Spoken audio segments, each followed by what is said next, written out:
Hello and welcome to Jrock's Pop Culture Revolution. This is episode number 5, and I am your host, Jason Jrock Houston. Today, we're going to be talking all about this movie, Teen Wolf, starring Michael J. Fox. Now, I want to do this movie, in this episode to talk about for many, many reasons.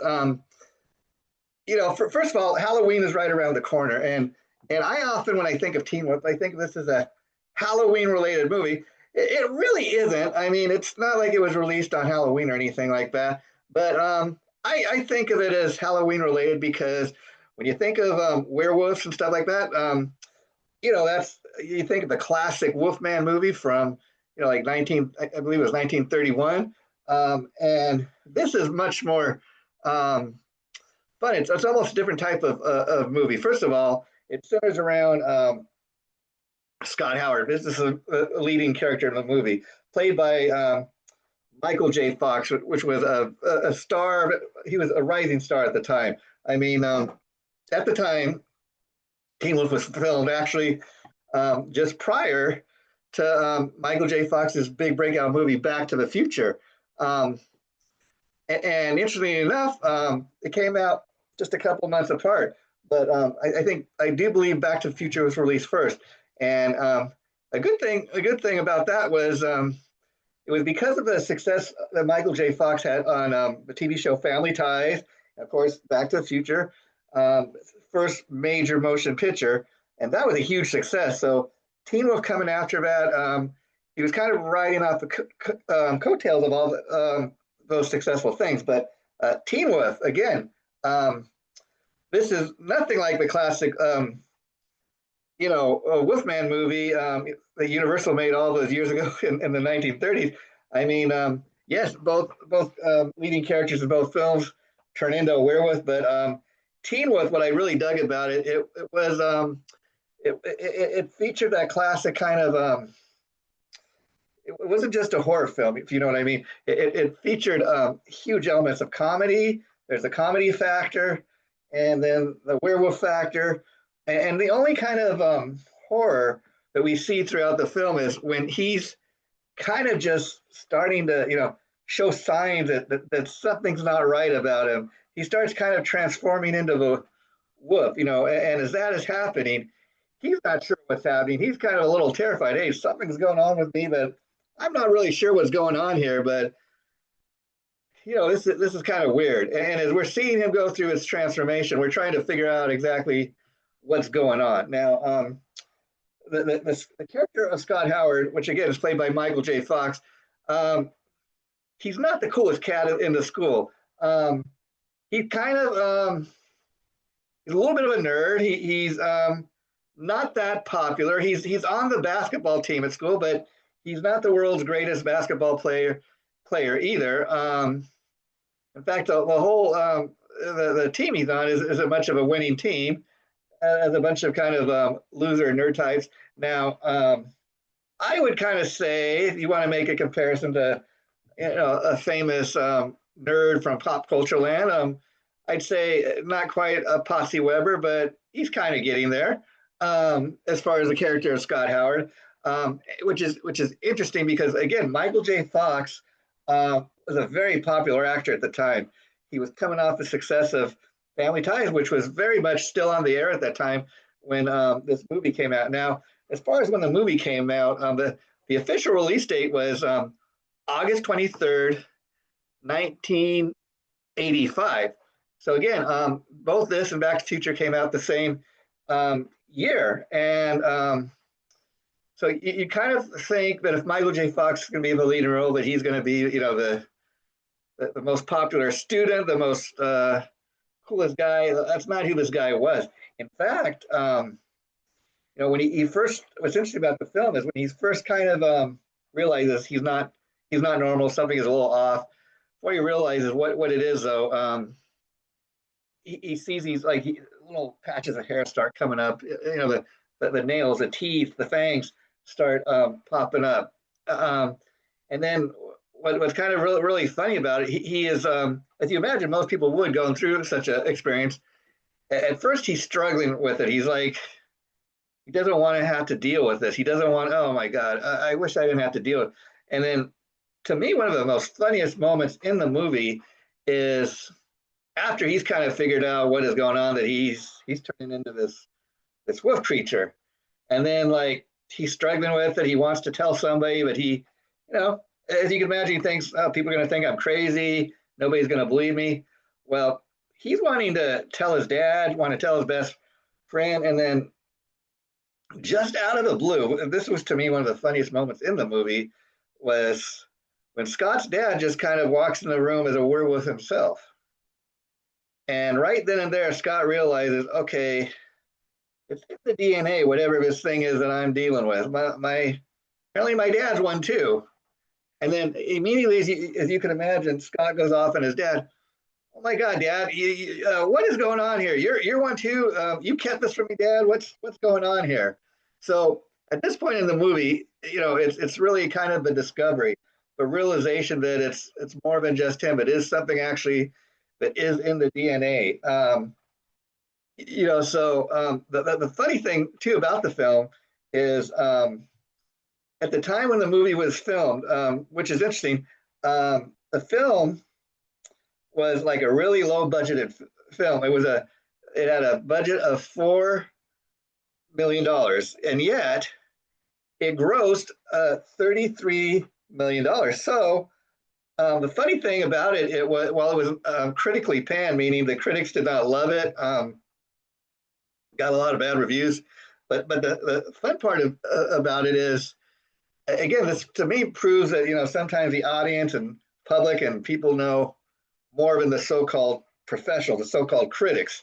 And because again, it grossed like $33 million, making it a box office hit. Commercially, it was a very successful film. It made back more money than what they budgeted the film to make. So, and when you consider the fact that it only took a month to make the movie, most time movies are being filmed. It takes anywhere from 9 months to a year, just kind of depending on what the film is and what's involved and who's involved. So being a low budget film to make that kind of money and to only take a month to film, wow, that's quite impressive to me. But what I was getting at, what I read, which is a real fun fact, is at the time when this film was being made, Michael J. Fox was 23 years old, actually, in his early 20s. wasn't that old. But what's funny is I was reading at the time in the 1980s, that was a standard thing they did, having people that were actually much older play younger parts. I mean, this actually went back all the way back to like the 1970s. Interesting enough, like in one of our past episodes, I believe we talked about this, that on the classic TV show Good Times from the 1970s, the character played by John Amos, the father of James Evans Sr., and the son, James Jr., which was played by Jimmy Walker. In actuality, the two characters were only about, I think there's like 5 years difference in their age, and yet they played father and son, supposed to be like 20 years difference in their age. So again, at the time, that was a common practice. And I guess if it's believable, I mean, even though Michael J. Fox was, 23 years old at the time, he played a very convincing high school teenager. And so again, at the beginning of the film, he's kind of going through this transformation. He's trying to figure out what's going on with him. Then his dad lets the cat out of the bag. Okay, son, hey, I've had to deal with this all my life too. And after the denial and not wanting to kind of have to deal with, then there's a point in the movie where there's an acceptance of it, actually. For one thing, Scott starts to realize, again, like I said, most of his life, he's a kind of a popular nerdy type. He does good at school. He's got some friends, but he's not the most popular guy. He's not the most skilled basketball player. He's played on the basketball team, not part of a winning team. But once people start finding out that he's this wolf creature, he gets this new found popularity. People people like the wolf. People like, what the hell is this? And then both Scott and the other kids in the school, they kind of realize that when he becomes this wolf, he gets these kind of superstar basketball powers. All of a sudden, he's got all these superstar um, skills or he's a star basketball player of the team. So everybody starts cheering and rooting for him to become the wolf. Wolf, wolf, wolf, wolf. And so, of course, Scott, like most people, when you experience that 15 minutes of fame, um, he gets quite excited. He starts enjoying it. He starts. Now he's not in denial. He's no longer fighting it. Now he wants to be the wolf because not only does he become this superstar basketball player and the basketball team starts winning all the games and getting all these applause. He's all of a sudden really popular, and his friends they just are loving him even more. In fact, Scott has his best friend Styles, who he's a little cooler of a guy than Scott. He's kind of if you had a son or daughter, you wouldn't want Styles hanging out with your son. He's kind of a bad influence. Probably deep down a good guy, but like there's one scene in the movie where he tells Scott, "Hey Scott, uh, they're at the liquor store. They're trying to get the guy to give them beer because they're underage." And Styles and one of the other friends, they keep going to the same store. They have no luck, so he tells Scott, "Hey Scott, see if you can get the guy to give you beer." So Scott goes in and he's trying to convince the liquor store clerk, is this old man, and the guy knows that he's underage. You can tell he's a teenager. He's like, "I wish you kids would quit coming in here trying to get me to give you beer. You have an ID or something?" And then this guy never gives in. But Scott starts kind of turning into the wolf, and he gets this deep, kind of scary voice. So all of a sudden, the guy gives him the case of beer, and he goes down and tells Styles and another friend, "Oh my God, Scott, you got it? What happened? What happened?"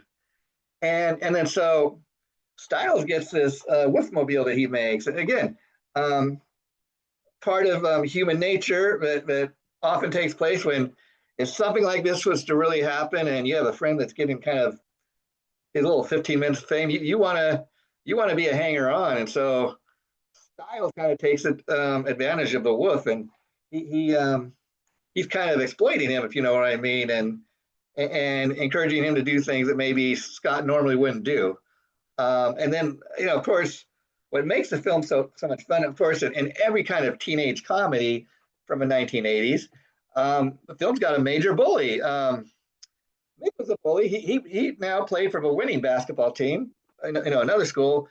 He's quite a looking guy. He gets all the girls. He thinks he's cool. He thinks he's all that. I'm talking about Mick now. Now, and then when Mick starts kind of realizing that Scott's this werewolf, he starts calling him a freak, and they have some incidents throughout the movie, and then when Scott starts feeling kind of like really kind of like he can do anything, and he's he can get anything. He's got this newfound popularity. He's not scared of Mick. He stands up to the bully.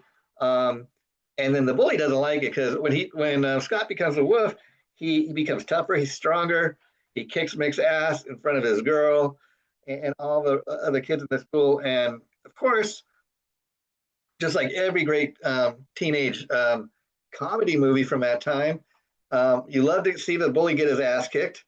You love to see the bully get embarrassed in front of everybody. You love to see the bully get knocked down, and that's one of the great things about this film. So again, you got to laugh at it because too, Teen Wolf. Like you're watching this movie, and again, I appreciate for what it is. I mean, I think most of us see a movie like this. Okay, somebody can't really turn into a werewolf, but what made this so much fun? Again, it's got it's not just a straight horror film. It's got great comedy. It's great comedy writing, and again, I enjoy seeing films like this because I was much younger when I saw this film. I was a teenager myself, and so it was a fun movie to see at the time. And again, I'm not watching the film thinking, "Oh, this is baloney." You can't, nobody can turn into a wolf. It was pure entertainment value. This film. I I went and I laughed. And I got to tell you guys, as I often do when we do these episodes, it's been years since I'd seen Teen Wolf, so I wanted to kind of get a fresh perspective. So um, I got the DVD, as you can see here, and I watched it just last night, so I could have a fresh perspective and memory of the movie. So it's fresh in my head, and it's just as good as the first time I seen it. Now, is this an Academy Award winning film? Hell no, but it served its purpose. It's great for laughs. It's a great film, I think, to put on around Halloween time. Because if you're in the mood to get a little spooked and have a good laugh, that's what this film accomplishes. Michael J. Fox, we've seen what he's gone through. All these years suffering from Parkinson's disease. He's since retired. He's raising money, for Parkinson's disease. So he's doing that, but sadly, he's not able to act anymore because he's dealing with his Parkinson's disease. But I will tell you guys that I remember growing up being a Michael J. Fox fan. I mean, like most people, I first came aware of him, of course, through the classic TV show Family Ties as Alex P. Keaton. As a young Republican, son of Stephen and Elise Keaton, a character of Alex P. Keaton I'm talking about, to leading hard liberals, and he's a young Republican. He's really at odds with his parents, and it was funny because on Family Ties, Alex P. Keaton, he's all, even when he goes to high school, he gets dressed up everywhere he goes. He's dressed up in a suit and tie. He takes a briefcase, not a backpack. Really a character, really well ahead of his time. And I remember seeing Teen Wolf, which I think it came right out, same year, right after, a few months after Back to the Future. So, this was the second time, seeing a film starring Michael J. Fox where he was not in that Alex P. Keaton role. And so that's another thing I enjoy about this film. One of his earliest kind of motion pictures when he just started having a movie career. And so it was one of the first times we got to see him play another role outside of Alex P. Keaton, which made this so much more fun because I knew him as Alex. And so going to see this film, I got to remember he's playing a different character. And what's also an interesting fun fact is I was reading Michael J. Fox, not necessarily in real life, he wasn't a great basketball player. So in filming many of the basketball scenes, they had to use a stunt double. And so that was interesting. And then, if you ever watch the classic Wolfman movie or Frankenstein and Dracula movies, those movies were all made back in the 1930s when they were just learning how to make movies. So by the time you get to Teen Wolf in 1985, Hollywood had been making movies like this and having Wolfman creatures and type like that, where they had very if you go back to the 1930s, they had very early type of makeup and prosthetics, but now very much like it's very different because by 1985 it's much more modern. They've been doing that type of makeup for many years. They got much more experience. But from what I was reading, when Michael J. Fox had to put on the wolf makeup and transform into that, it took many hours just for him to apply the makeup and to get. So it took just as long to get in the makeup as it did to get out of it. So when they would wrap filming for a day, it'd take about 2 or 3 hours for him to do whatever he had to do to just get all that makeup and everything off. I mean, what a grueling thing, but made a great movie, and we loved it. And Teen Wolf, again, what I loved about it is a comedy factor. You go back to the classic Wolfman movie the Universal put out in the early 1930s. The movie, first of all, is black and white. It's much more of a horror horror type of film. Very little comedy because you got to think back in the 1930s. You've seen the film in the theater for the very first time. It's a scary monster, you know. It's whereas Michael J. Fox is kind of more of an adorable, loving kind of wolfman type creature. You're not too afraid he's going to hurt anybody or kill anybody. He's just kind of dealing with what he's dealing with, and that is what makes these films so different. And now Michael J. Fox, also had kind of a love interest in this. He had this beautiful, gorgeous blonde. I think Pamela was her name.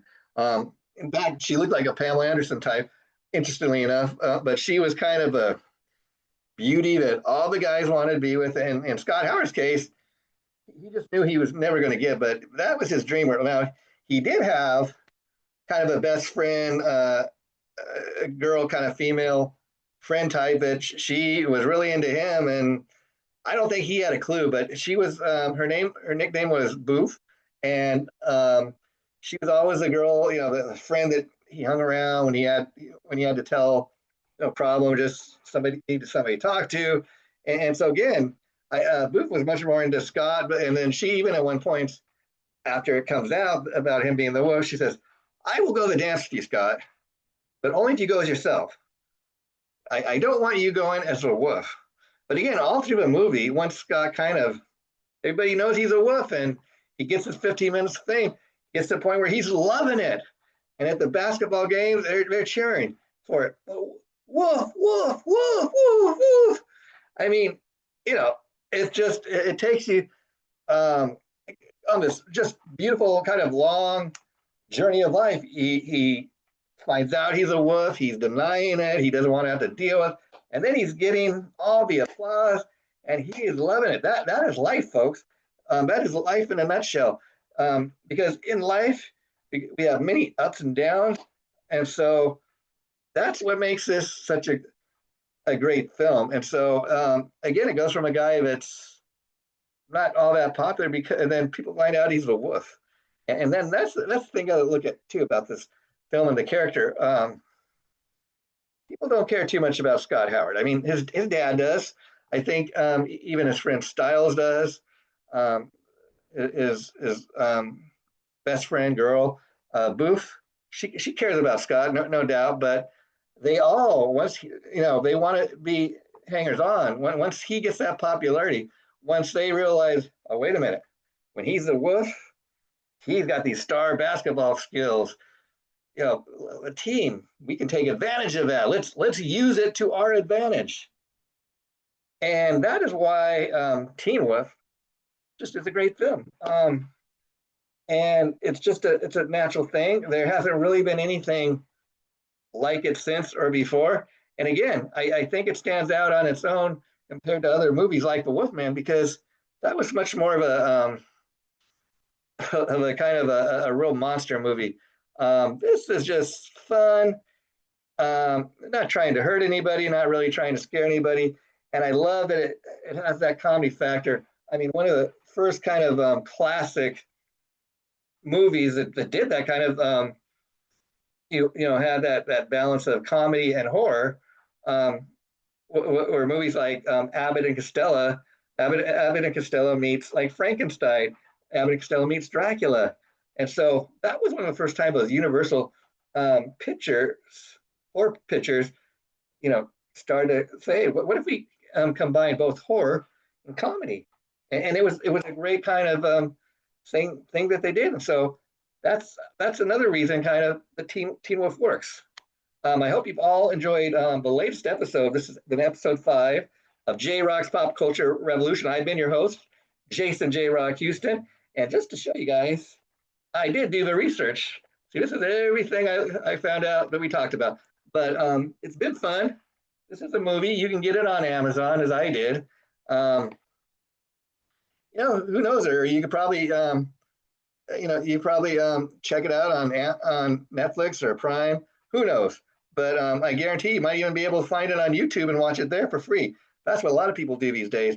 Now, this has been a ton of fun. And, we are getting into the holiday time of the year, folks. So what I thought would be real fun for episode 6, when we do that next week, is maybe to talk about another one of my childhood favorite Halloween classics. And of course, I'm talking about It's the Great Pumpkin, Charlie Brown. So tune into that, and that should be a lot of fun, okay? Take care. See y'all again real soon. Bye for now.